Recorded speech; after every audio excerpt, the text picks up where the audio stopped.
Hello everyone. सो आज का हमारा टॉपिक है refraction through a glass slab. तो चलिए लेक्चर स्टार्ट करते हैं। सबसे पहले बच्चे ये है हमारी एक ग्लास स्लैब ABCD जिसकी थिकनेस है T। जो ये हमारा ग्लास स्लैब है ये है एक डेंसर मीडियम, ठीक है, और जिसका रिफ्रैक्टिव इंडेक्स है μg, और ये एयर है जिसका रिफ्रैक्टिव इंडेक्स है μa, एंड सिमिलरली ये भी है एयर जिसका रिफ्रैक्टिव इंडेक्स है μa। अब देखिए जो ये इंटरफेस है AB, ठीक है, ये सेपरेट कर रहा है आपके रेयरर मीडियम को और डेंसर मीडियम को, और जो हमारा दूसरा इंटरफेस है CD वो भी क्या कर रहा है, सेपरेट कर रहा है आपके ग्लास को यानी कि डेंसर मीडियम को और एयर को, ठीक है। इसमें हमारे इस ग्लास स्लैब में दो इंटरफेस हैं AB एंड CD, ठीक है। अब देखिए इस इंटरफेस पे AB इंटरफेस पे एक लाइट रे इंसिडेंट करती है, ठीक है, जिसको हम नाम देते हैं KM, ठीक है। ये एक लाइट रे जो है वो AB इंटरफेस पे इंसिडेंट कर रही है और इसके परपेंडिकुलर हम एक नॉर्मल ड्रॉ करते हैं, और जो ये इंसिडेंट लाइट रे नॉर्मल के साथ एंगल बनाएगी उसको हम बोलेंगे angle of incidence, that is I1, और ये है हमारा नॉर्मल। अब देखिए बच्चे जो लाइट की प्रॉपर्टी है वो है कि उसको अपना स्ट्रेट पाथ फॉलो करना चाहिए, ठीक है। जब ये लाइट रे इंटरफेस पे इंसिडेंट की देन आफ्टर रिफ्रैक्शन, ठीक है, इसको क्या चाहिए कि अपना स्ट्रेट पाथ फॉलो करे, बट क्या कर रही है इस केस में कि ये अपना मीडियम चेंज कर रही है, ठीक है। ये रेयरर से डेंसर मीडियम में जा रही है तो ये क्या करेगी, मूव करेगी टूवर्ड्स द नॉर्मल, ठीक है। तो ये स्ट्रेट जाने की बजाय टूवर्ड्स द नॉर्मल जो है मूव करेगी, और जब बेंड करेगी तो ये क्या करी, टूवर्ड्स द नॉर्मल बेंड करती हुई CD इंटरफेस पे इंसिडेंट की। अब जो ये इस पॉइंट पे इंसिडेंट की और इस पॉइंट को हम नाम देंगे M, ठीक है, और इसी M के परपेंडिकुलर मैं एक नॉर्मल अगेन ड्रॉ कर रही हूँ, ठीक है। ये हमने एक नॉर्मल ड्रॉ किया। अब देखिए ये CD इंटरफेस पे इंसिडेंट की एट पॉइंट M। अब ये फिर से अपना जो मीडियम चेंज करने जा रही है, अब ये डेंसर से रेयरर मीडियम में जाएगी, ठीक है। अब अगेन इसकी प्रॉपर्टी क्या होनी चाहिए कि इसको अपना स्ट्रेट पाथ फॉलो करना चाहिए, ठीक है। अब ये क्या करेगी, स्ट्रेट पाथ फॉलो नहीं करेगी, अपना मीडियम चेंज करेगी, देन ये डेंसर से रेयरर में जाएगी तो अवे फ्रॉम दी नॉर्मल जो है मूव करेगी, ठीक है। अब देखिए इसको स्ट्रेट जाने की बजाय ये अवे फ्रॉम दी नॉर्मल जो है मूव करेगी जब बैंड अवे दी नॉर्मल, ठीक है। तो ये आपकी होगी MN। तो ये लाइट रे जो है मीडियम से बाहर निकल गई डेंसर मीडियम से। अगर बच्चे हम यहाँ पे एक मिरर लगा दें, प्लेन मिरर, ठीक है, और उस प्लेन मिरर पे जो आपकी ये रिफ्रैक्टेड रे लाइट है, ठीक है, जो यहाँ पे जो इंसिडेंट की थी वो की थी एंगल I2 पे, ठीक है, और यहाँ पे जो एंगल रिफ्रैक्टेड रे जो एंगल बनाएगी नॉर्मल के साथ वो होगा R2। सिमिलरली जब इंसिडेंट की थी I1 तो ये रिफ्रैक्टेड रे के साथ जो एंगल बनाएगी दैट इज R1। जब ये सेकेंड टाइम इंसिडेंट की उसको हम I2 बोलेंगे, ठीक है, और जो second time angle of refraction बनाएगी उसको बोलेंगे R2। I1 R1 I2 R2। तो बात कर रहे थे कि अगर यहाँ पे हम प्लेन मिरर लगा दें जो हमारी एमर्जेंट रे है, ठीक है, देन ये इस मिरर पे 90 डिग्री पे फॉल करेगी, ठीक है। जब वो 90 डिग्री पे फॉल करेगी तो हमें लॉ पता है कि देन वो अपना पाथ रिट्रेस करेगी, एंड देन वो क्या करेगी, सेम पाथ पे वो क्या कर देगी, वापस अपना पाथ रिट्रेस कर लेगी। ये तो थी हमारी रे डायग्राम, ठीक है। अब देखिए बच्चे हमें यहाँ देख के पता लग रहा है कि जो ये R1 है, ठीक है, फर्स्ट एंगल ऑफ रिफ्रैक्शन जो नॉर्मल के साथ बना है, और जो I2 है, ये दोनों आपस में क्या है, इक्वल, ठीक है। R1 is equals to I2। कैसे, ये है ऑल्टरनेट एंगल्स, ठीक है। R1 क्या था, जो फर्स्ट मतलब KL ने बनाया था अपना angle of refraction with normal, ठीक है, ये दोनों इक्वल है। बट अगर हम प्रूफ कर दें कि जो हमारा I1 है और R2, ठीक है, I1 is equals to R2, अगर ये हम प्रूफ कर दें तो उससे क्या प्रूव होगा कि जो हमारी एमर्जेंट रे है दैट इज MN, ठीक है, वो क्या है, पैरेलल है KL के। ये देखो ये हमारी ओरिजिनल रे थी, ठीक है ना, मतलब इंसिडेंट रे थी, उसने क्या किया, ये स्ट्रेट ट्रैवल करना चाहिए था, बट ये क्या हुई, मीडियम्स में रिफ्रैक्शन हुई, ठीक है ना, जब मीडियम चेंज हुई, रिफ्रैक्शन हुई, तो हम यही प्रूव करेंगे कि I1 को R2 के इक्वल प्रूव करके कि जो हमारी इंसिडेंट रे है और एमर्जेंट रे है ये दोनों आपस में क्या है, पैरेलल हैं और इन्होंने अपना डायरेक्शन चेंज नहीं की है। ठीक है, KL जो है और MN दोनों क्या है, पैरेलल हैं और ये पैरेलल है भी। ठीक है ना, ये देखो MN जो है वो पैरेलल है KL के, सिर्फ क्या हुई है, थोड़ी सी लेटरली शिफ्ट हुई है अपनी पोजीशन से। ठीक है, स्ट्रेट जाने के बजाय रिफ्रैक्शंस की वजह से लेटरल डिस्प्लेसमेंट हुई है, अदरवाइज ये दोनों क्या है, पैरेलल है। और उसको हम प्रूफ करेंगे कैसे, एंगल I1 को R2 को इक्वल प्रूफ करके। अब देखिए बच्चे, हमने स्नेल्स लॉ अप्लाई करने हैं, जहाँ जहाँ पे हमारे इंटरफेस में लाइट रे इंसिडेंट की उस पॉइंट पे हमने स्नेल्स लॉ अप्लाई करने हैं। सबसे पहले देखिए KL जो है वो L पॉइंट पे इंसिडेंट की, तो हम करेंगे apply Snell's law at point L। Snell's law हमें पता है कि product of refractive index and sine function of the angle of incidence या रिफ्रैक्शन, जो भी मीडियम में एंगल बन रहा है वो क्या होता है, कांस्टेंट।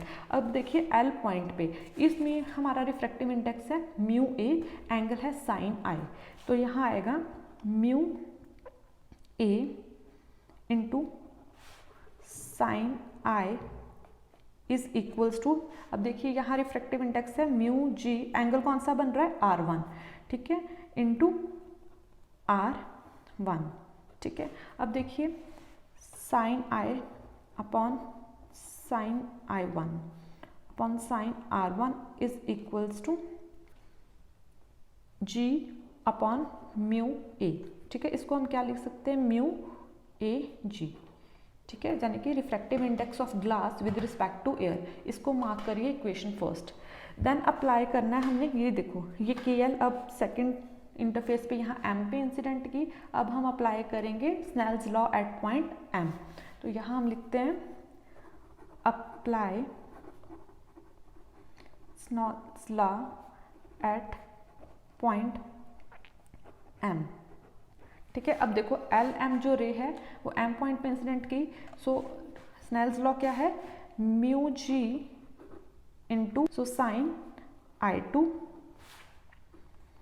इज इक्वल्स टू, आगे देखिए म्यू A, ठीक है, इंटू साइन, यहाँ कौन सा एंगल बनेगा, R2, एयर मीडियम में R2। ठीक है, सो R2, तो यहाँ से हम sine I2 upon sine R2 is equals to mu A upon mu G, और इसको हम क्या लिखेंगे, म्यू G A, और इसको हम मार्क करेंगे इक्वेशन सेकंड। ये क्या है हमारा, refractive index of air with respect to glass.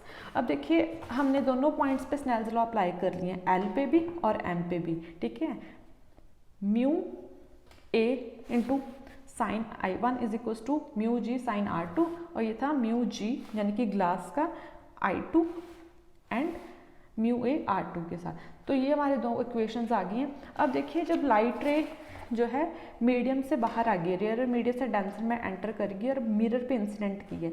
अब जब मिरर पे इंसिडेंट करेगी ये रिवर्स करेगी, अब हम अप्लाई करेंगे स्नेल्स लॉ फॉर रिवर्स्ड रे। ठीक है, इस रिवर्स्ड रे के लिए अप्लाई करेंगे एट पॉइंट M। ठीक है, सो यहाँ हम लिख लेंगे साथ में for reversed ray, for reversed ray apply Snell's law at point M। ठीक है, M पॉइंट पे स्नेल्स लॉ अप्लाई करेंगे, बट किस लिए, रिवर्स्ड रे के लिए। अब देखिए M पॉइंट पे म्यू A इंटू साइन, कौन सा एंगल बनेगा, R2।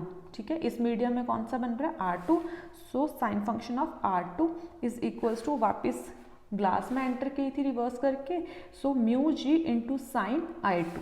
ठीक है, mu G into sine I2, इसमें हम कैलकुलेट करेंगे, यह आएगा sine R2 upon sine I2 is equals to mu G upon mu A, और इसको हम लिखेंगे म्यू AG, और इसको मार्क करेंगे इक्वेशन थर्ड। ये है हमारा refractive index of glass with respect to air.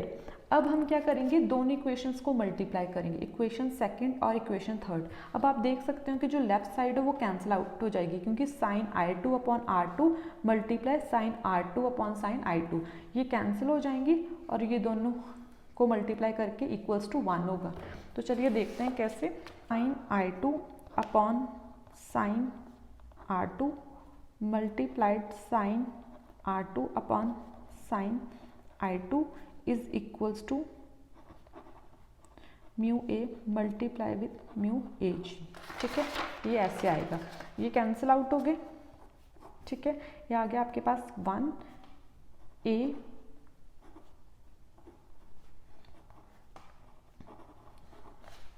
So mu A जी क्या आएगा आपके पास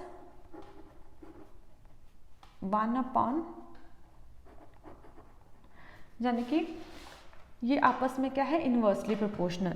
अगर आपके पास रिफ्रैक्टिव इंडेक्स, ठीक है, of glass with respect to air है 3/2, लेट्स सपोज कि आपके पास है refractive index of glass with respect to air is equals to 3/2, तो ये इसका रिवर्स है। तो आपके पास जो रिफ्रैक्टिव इंडेक्स है एयर का विद रिस्पेक्ट टू ग्लास क्या आएगा 2/3। मैं फिर से रिपीट कर रही हूँ कि अगर हमारे पास ग्लास का refractive index with respect to air 3/2 है, तो ये उसका क्या है, रिवर्स है ना। तो हमारे पास एयर का विद रिस्पेक्ट टू ग्लास क्या आएगा 2/3। सिमिलरली सपोज कि आपके पास रिफ्रैक्टिव इंडेक्स है वाटर का विद रिस्पेक्ट टू एयर। ठीक है, देखिए refractive index of water with respect to air is equals to 4/3।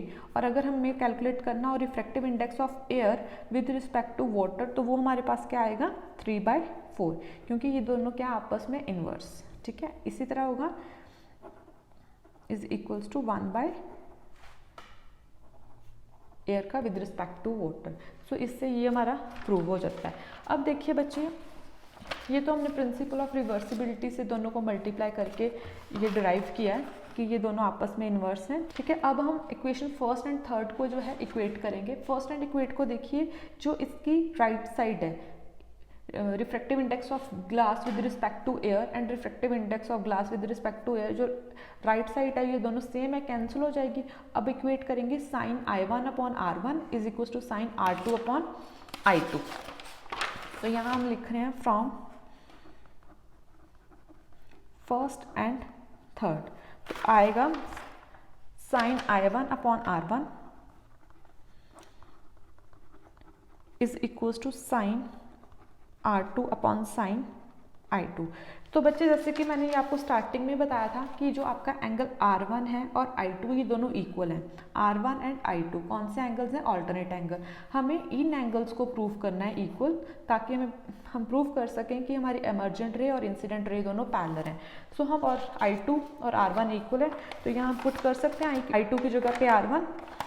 तो हम यहाँ पुट करेंगे sine I upon sine R1 is equal to sine R2 upon sine I2 की जगह पे क्या पुट करेंगे R1। सो I2 की जगह पे क्या पुट करेंगे R1। ये देखो ये कैंसिल आउट हो गए, sine I is equal to sine R2।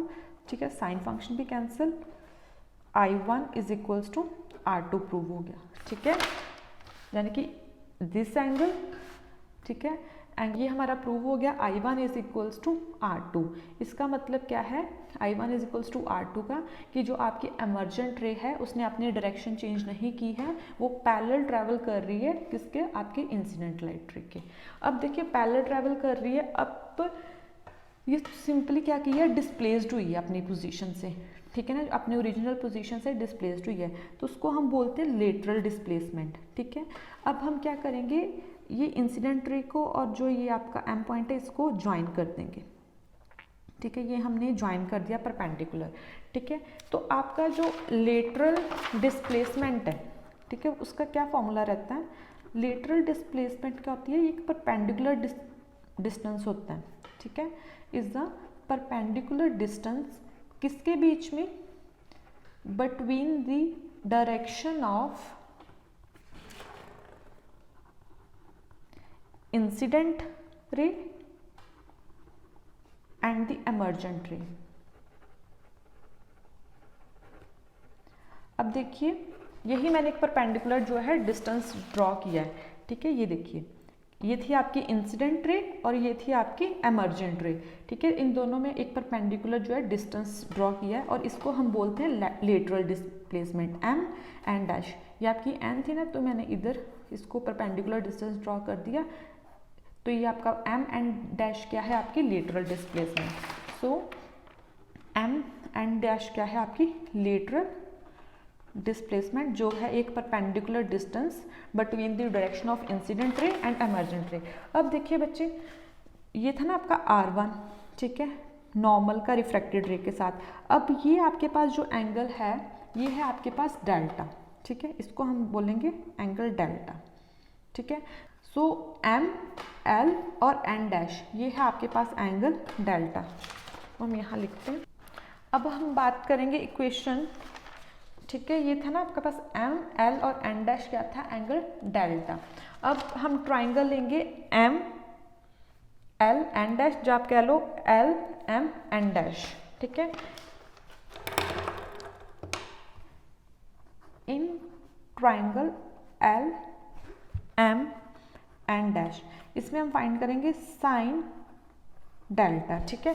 Sine delta हमें वो पता है, साइन का क्या होता है trigonometry, some people have curly brown hair through proper brushing, some people have यानी कि perpendicular upon hypotenuse।